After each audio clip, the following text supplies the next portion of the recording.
NSSും SNDPയും കൈകോർക്കുന്നു. എന്താണ് ഒന്നിക്കുന്നവർ? ഒന്നിക്കുന്നു.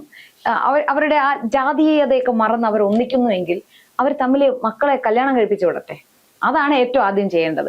രാഷ്ട്രീയപരമായ ഒന്നിക്കലിനേക്കാൾ വേണ്ടത് ആ സമുദായ ഐക്യം എന്ന് പറയുന്നത് അങ്ങനെയാണ് ഇവർ നടപ്പിലാക്കേണ്ടത് അല്ലേ? യഥാർത്ഥത്തിൽ വിവാഹത്തിലാണ് അത് കാണിക്കേണ്ടത്. എന്നിട്ട് വേണം ഈ രാഷ്ട്രീയപരമായ മുതലെടുപ്പിന് വേണ്ടി ഇവർ ഇറങ്ങേണ്ടത്.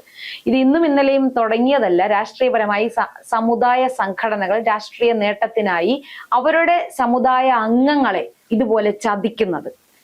എനിക്ക് പറയാനുള്ളത്, ഈ നേതാക്കന്മാർ പറയുന്നത് കേട്ട് അവരവരുടെ സമ്മതിദായ അവകാശം നഷ്ടപ്പെടുത്തി കളയരുത്, വേസ്റ്റാക്കി കളയരുത്. അവരവരുടെ ഇഷ്ടത്തിന് മാത്രമേ ഇത് ചെയ്യൂ. എന്നാലേ ഈ സമുദായ നേതാക്കന്മാരുടെ ഈ ഒരു അഹങ്കാരം, യഥാർത്ഥത്തിൽ ഇത് സമുദായ അംഗങ്ങളുടെ ഉന്നതിക്ക് വേണ്ടിയിട്ടോ സമുദായത്തിന്റെ ഉന്നതിക്ക് വേണ്ടിയിട്ടാണോ NSS SNDP ഇത് ചെയ്യുന്നത്? അല്ല. അവര് രണ്ട് നേതാക്കന്മാരുടെയും വ്യക്തിപരമായ നേട്ടങ്ങൾക്കാണ് എന്ന് എല്ലാവർക്കും അറിയാവുന്ന കാര്യമാണ്. പിന്നെ മറ്റൊരു കാര്യം, ഈ അടുത്ത് വെള്ളാപ്പള്ളി നടേശൻ ഏറെ ശ്രദ്ധേയനാകുന്നത് എങ്ങനെയാണ്? വർഗീയ പരാമർശങ്ങളിലൂടെയാണ്. അല്ലേ ചേച്ചി? വെള്ളാപ്പള്ളി നടേശൻ എന്നല്ല, കേരളത്തിൽ ഇപ്പൊ എന്താണ് ഈ പറയുന്ന പോലെ വളരെയധികം ശ്രദ്ധ കിട്ടണമെങ്കിൽ രാഷ്ട്രീയ നേതാക്കളായിക്കോട്ടെ, എന്താണ് ഈ പറയുന്ന ആരായിക്കോട്ടെ, വർഗീയത പറഞ്ഞാൽ അവരായിരിക്കും പിന്നെ ശ്രദ്ധിക്കപ്പെടുന്ന കഥാപാത്രങ്ങൾ. AK ബാലനെ ശ്രദ്ധിച്ചില്ലേ? കഴിഞ്ഞ ദിവസം സജി ചെറിയാൻ പറഞ്ഞത് എന്താണ്? പേര് നോക്കിയാൽ മതി അവിടെ തെരഞ്ഞെടുക്കപ്പെടുന്ന ആൾക്കാരുടെ പേര്. ഇങ്ങനെ പച്ചയ്ക്ക് വർഗീയത പറയുന്നവരാണ് CPM-കാരെന്ന് ഈ കേരളം എന്തുകൊണ്ട് ഇപ്പോഴും മനസ്സിലാക്കുന്നില്ല? പക്ഷെ എനിക്ക് തോന്നുന്നത് ചേച്ചി, ഇപ്പൊ ഈ അടുത്ത കാലത്തായിട്ടാണ് കേരളത്തിൽ ഇത്രത്തോളം വർഗീയ പരാമർശങ്ങൾ ഉണ്ടാകുന്നത്.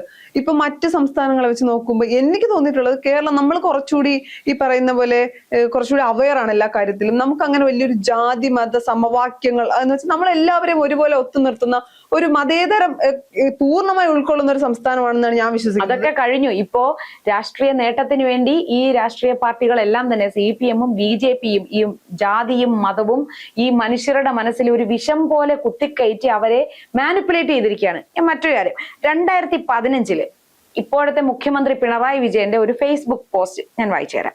അഴുക്കുചാൽ വൃത്തിയാക്കവേ മാൻഹോളിൽ കുടുങ്ങിയ 2 തൊഴിലാളികളെ രക്ഷിക്കാൻ ശ്രമിക്കുമ്പോൾ ജീവൻ നഷ്ടപ്പെട്ട ഓട്ടോ തൊഴിലാളിയും വേങ്ങേരി സ്വദേശിയുമായ നൌഷാദിനെ കുറിച്ച് വെള്ളാപ്പള്ളി നടേശൻ നടത്തിയ അധിക്ഷേപം മനുഷ്യത്വമില്ലായ്മയും വെളിവില്ലായ്മയുമാണ്. കേരളത്തിലെ തൊഗാഡിയെ ആകാൻ നോക്കുന്ന വെള്ളാപ്പള്ളി വർഗീയ വിഷം വമിപ്പിക്കുകയാണ്. അപകടത്തിൽപ്പെട്ടവരുടെ മതവും ജാതിയും നോക്കിയല്ല നൌഷാദ് മരണത്തിലേക്ക് എടുത്തു ചാടിയത്. ആ ത്യാഗത്തെ നാടാകെ വിലമതിക്കുന്നു. അതിന്റെ പ്രഭ ഇല്ലാതാക്കാൻ ഒരു വർഗീയ ഭ്രാന്തിനും കഴിയില്ല. ഇത് വെള്ളാപ്പള്ളി നടേശനെതിരെ പിണറായി വിജയൻ എഴുതിയ ഫേസ്ബുക്ക് പോസ്റ്റാണ്. ഈ 2026 ആവുമ്പോൾ അത് എന്തായി നിൽക്കുന്നു? അല്ല, അതിന്റെ അകത്ത് 2 കാര്യമുണ്ട്.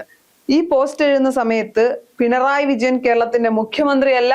പിണറായി വിജയൻ ഇരിക്കുന്നത് പ്രതിപക്ഷത്താണ്. അന്ന് കേരളം ഭരിക്കുന്നത് UDF സർക്കാരാണ്. അപ്പോൾ സ്വാഭാവികമായും തങ്ങൾ ന്യൂനപക്ഷങ്ങളെയും ഭൂരിപക്ഷങ്ങളെയും ഒപ്പം കൂട്ടുന്ന എന്താണ് ഈ പറയുന്ന MV ഗോവിന്ദന്റെ വലിയ സിദ്ധാന്തങ്ങളിലൂടെ പോകുന്ന പാർട്ടിയായിരുന്നു. മറിച്ച് 2026 ആകുമ്പോൾ അല്ലെങ്കിൽ 2025 മുതൽ ഇങ്ങോട്ട് വെള്ളാപ്പള്ളി പറയുന്ന എല്ലാ വർഗീയതയ്ക്കും മൗനമായി സപ്പോർട്ട് ചെയ്യുന്ന ആളുടെ പേര് പിണറായി വിജയനാണ്, കേരളത്തിന്റെ മുഖ്യമന്ത്രിയാണ്. പക്ഷെ ഒരു കാര്യം ഇദ്ദേഹം ഓർക്കേണ്ടതുണ്ട്, ഓരോ തവണ നിലപാട് മാറ്റുമ്പോൾ ആ ഫേസ്ബുക്കിലെ പോസ്റ്റുകൾ ഒന്ന് ഡിലീറ്റ് ചെയ്യണം. ഇല്ലെങ്കിൽ ഇതുപോലെ നാട്ടുകാരെടുത്തു വെച്ച് തിരിച്ചു ചോദിക്കും. ഇപ്പോ കാറിൽ കൂടെ ഇരുത്തി തോളിക്കൈയിട്ട് കൊണ്ടുപോകുന്നു, എന്താണ് ഇനിയും ഞാൻ കാറിൽ കയറ്റും എന്ന് വെല്ലുവിളിക്കുന്നു. അപ്പോൾ ഈ ഒരു അവസ്ഥയിൽ നിന്നും വെള്ളാപ്പള്ളി നടേശൻ ഒട്ടും മാറിയിട്ടില്ല. വെള്ളാപ്പള്ളി അന്നത്തതിനേക്കാൾ കൂടുതൽ തീവ്രമായി വർഗീയത പറഞ്ഞുകൊണ്ട് നടക്കുന്ന ഒരാളായി മാറിയിരിക്കുന്നു. അന്ന് പറയുന്ന ഒരു വർഗീയ ഭ്രാന്തിനും കഴിയില്ല. ആ ഭ്രാന്തിന്റെ മൂർധന്യത്തിലാണ് ഇപ്പോൾ വെള്ളാപ്പള്ളി നിൽക്കുന്നത്. ഞാൻ ചോദിക്കട്ടെ, ഈ പറയുന്ന പോലെ ഈ സ്ഥിരമായി വർഗീയത പറയുക, അതുകൊണ്ട് CPM ഉദ്ദേശിക്കുന്നത് ഭൂരിപക്ഷങ്ങളുടെ വോട്ടാണ്. അപ്പൊ ഞാൻ ചോദിക്കുന്നത്, ഇവരിങ്ങനെ ഈ പറയുന്ന പോലെ എന്തൊക്കെ പറഞ്ഞാലും BJP-യുടെ അജണ്ട എന്ന് പറയുന്നത് ഹിന്ദുക്കൾ അല്ലെങ്കിൽ ഹിന്ദു രാഷ്ട്രമാണ്. അപ്പൊ കേരളത്തിൽ ഒരു ഹിന്ദുക്കൾ മാത്രമുള്ള അല്ലെങ്കിൽ ന്യൂനപക്ഷങ്ങളെ ഈ തരത്തിൽ ഇതൊരു തരം വേട്ടയാടലാണ്. കാര്യം നമുക്കറിയാം, ഇപ്പൊ നമ്മൾ എന്തൊക്കെ പറഞ്ഞാലും വർഗീയ പരാമർശം എന്നൊക്കെ പറഞ്ഞാലും അത് ന്യൂനപക്ഷങ്ങളെ സംബന്ധിച്ചിടത്തോളം അത് അവരെ വേട്ടയാടുന്നതിന് തുല്യമാണ്. ഇത്തരത്തിൽ അവരെ വേട്ടയാടിക്കൊണ്ട് ഈ പറയുന്ന പോലെ ഈ BJP-യുടെ അജണ്ട കേരളത്തിൽ നടത്താനാണോ CPM നോക്കുന്നത്?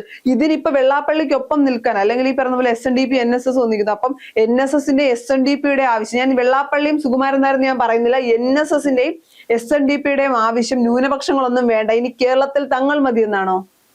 അത് തന്നെയാണ് അവരുടെ ഉദ്ദേശം. അതിനു വേണ്ടിയിട്ട് ഇവിടെ ആദ്യം പാകിയ വിത്ത് എന്താണെന്ന് അറിയാം. ശരിക്കും എനിക്കത് തോന്നുന്നത്, ഇത് BJP-യുടെ നയത്തെ CPM ഇങ്ങ് ദത്തെടുത്തു. BJPയുടെയും CPMന്റെയും ആ ഒരു അജണ്ടകളെല്ലാം ഒന്നിച്ചു വരികയാണ്. ഇപ്പൊ CJP എന്ന് പറഞ്ഞ് കളിയാക്കുന്നതായിട്ടാണ് അവർ പറയുന്നത്.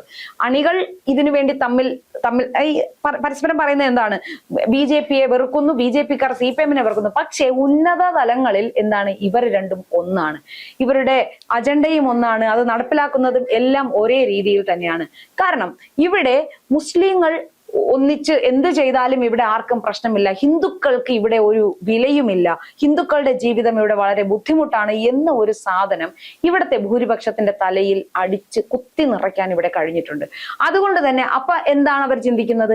ഇവിടെ BJP വന്നാൽ മാത്രമേ നമുക്ക് ഹിന്ദുക്കൾക്ക് ഇവിടെ ജീവിക്കാൻ കഴിയുള്ളൂ, സമാധാനത്തോടെ ജീവിക്കാൻ. നമുക്കെന്ന് പറയുമ്പോൾ നമ്മൾ എല്ലാവരും ഉൾപ്പെടുന്നതാണ് നമ്മളെന്ന് വിശ്വസിക്കുന്ന ആളാണ് ഞാൻ. ഈ പറയുന്ന പോലെ ഹിന്ദു ആയിക്കോട്ടെ, മുസ്ലിം ആയിക്കോട്ടെ, ക്രിസ്ത്യൻ ആയിക്കോട്ടെ, ഇനി ബുദ്ധ, സിദ്ധൻ, ഏത് എല്ലാ മതങ്ങളും വിശ്വാസികളും ഉണ്ടാകുമ്പോഴാണ് നമുക്കെന്ന് പറയുന്നത്.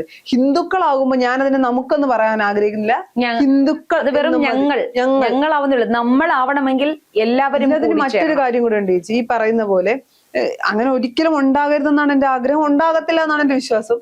കേരളത്തിൽ ഹിന്ദുക്കൾ മാത്രമാകുന്ന ഒരു സാഹചര്യം വന്നിരിക്കട്ടെ, പിന്നീട് സമാധാനപരമായി പോകും. അപ്പൊ വീണ്ടും പണ്ടുണ്ടായിരുന്നതിനേക്കാൾ അതിൽ തന്നെ സ്പ്ലിറ്റായി ഇതിനേക്കാൾ മോശമാകും ജീവിതം. ഈ പറയുന്ന SNDPയും NSSും കൈകോർത്തെടുത്ത് നിന്ന് എഴുതി വെച്ചോ, NSS പറയും ഞങ്ങളാണ് വലിയ ആളുകൾ എന്ന തലത്തിലേക്ക്.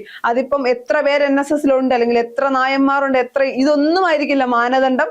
അവർ പറയും ഞങ്ങളാണ് വലുത്, ഞങ്ങൾക്ക് താഴെയാണ് SNDP വരുന്നതെന്ന് പറഞ്ഞൊരു വലിയ കലാപം. നമ്മൾ ഈ എന്താണ് ഈ തമാശക്ക് പറയുന്നതല്ല, ഉറപ്പാണത്. ഉറപ്പാണ് ഈ പറയുന്ന പോലെ, ചേച്ചി ആദ്യം പറഞ്ഞതുപോലെ, ഇന്നും ഒരു നായർ ഒരു ഈഴവരെ കല്യാണം കഴിക്കാൻ തയ്യാറാകില്ല. അതൊരു സത്യമാണ്. എന്ന് വെച്ചാൽ അങ്ങനെ കല്യാണം കഴിച്ചിട്ടില്ല എന്നല്ല, കഴിച്ചിട്ടുണ്ട്, നോർമലി ആകില്ല. ഈ പറയുന്ന പോലെ നമ്മൾ ഈ സാധാരണഗതിയിൽ പറയുന്ന ഒരു ഇതാണ്, മുസ്ലിങ്ങൾ ഇങ്ങനെ അവയർനെസ് കൊടുക്കും, ക്രിസ്ത്യാനികൾ ഇങ്ങനെ അവയർനെസ് കൊടുക്കും, മറ്റുള്ള മതക്കാരെ സ്നേഹിക്കരുത്, എടുക്കരുത്, അല്ലെങ്കിൽ സ്നേഹിച്ച് വിവാഹം ചെയ്യരുതെന്ന് പറഞ്ഞ് നമ്മൾ ഭയങ്കര വലിയ രീതിയിൽ പറയുന്നതാണ്. പക്ഷേ ഹിന്ദുക്കൾ അത് പറയാറില്ലേ? ഹിന്ദുക്കളും പറയാറുണ്ട്. ഇപ്പൊ വേറൊരു കാര്യമുണ്ട് ഇതില്. നായർ, NSS, ഈഴവ എന്ന് മാത്രമല്ല, ഇപ്പൊ SC ST അതിലേക്കൊക്കെ വരുമ്പോൾ ഇതിനുള്ളിൽ തന്നെ ഒരുപാട് ഉപവിഭാഗങ്ങളുണ്ട്.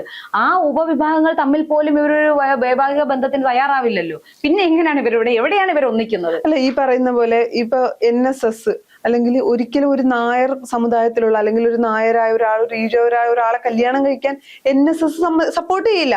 ഇനി ഈഴവരായിട്ടുള്ള ഒരാൾ, അതിന് താഴെയുള്ള ഒരാളെ കല്യാണം കഴിക്കാൻ SNDP സപ്പോർട്ട് ചെയ്യില്ല. ചെയ്യുവോ? ഇല്ല.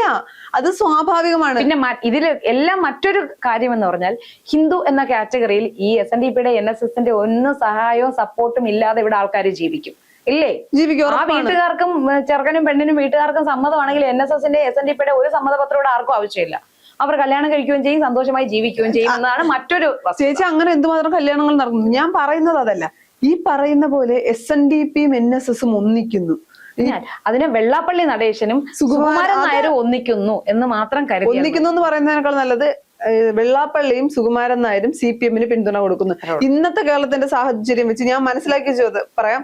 വെള്ളാപ്പള്ളി പറഞ്ഞാൽ വെള്ളാപ്പള്ളിയുടെ വീട്ടിൽ നിന്ന് പോലും വോട്ടിടൂല. സുകുമാരൻ നായർ പറഞ്ഞാൽ NSSകാർ പോയിട്ട് സുകുമാരൻ നായരുടെ മക്കൾ പോലും വോട്ടില്ല. ആ ഒരു അവസ്ഥയാണ് കേരളത്തിലുള്ളത്. പണ്ടൊരിക്കല് VS അച്യുതാനന്ദൻ പറഞ്ഞ ഒരു ഡയലോഗാണ് എനിക്കിപ്പോ ഓർമ്മ വരുന്നത്. കള്ളന്മാരെല്ലാം ഒരു കുടക്കീഴിൽ വന്നു. അത് പീഡന വീരന്മാർ, അതാണ് ഉദ്ദേശിച്ചത്. കൃത്യമായ വാക്ക് എനിക്ക് ഓർമ്മയില്ല. അതായത് പീഡന വീരന്മാരെല്ലാം ഇപ്പോൾ ഒരു കുടക്കീഴിൽ വന്നിരിക്കുന്നു. അതുപോലെ വർഗീയ ഭ്രാന്തന്മാരെല്ലാം ഒരു കുടക്കീഴിൽ അണിനിരക്കുന്നു എന്ന് മാത്രമേ. അതിന്റെ മുകളിൽ മുഖ്യമന്ത്രി പിണറായി വിജയനെ കൂടെ പിടിക്കുന്നത് മുഖ്യമന്ത്രി കുട പിടിക്കുന്നു. ആ കുടയ്ക്ക് കീഴിൽ എല്ലാവരും ഇങ്ങനെ അണിനിരന്നു.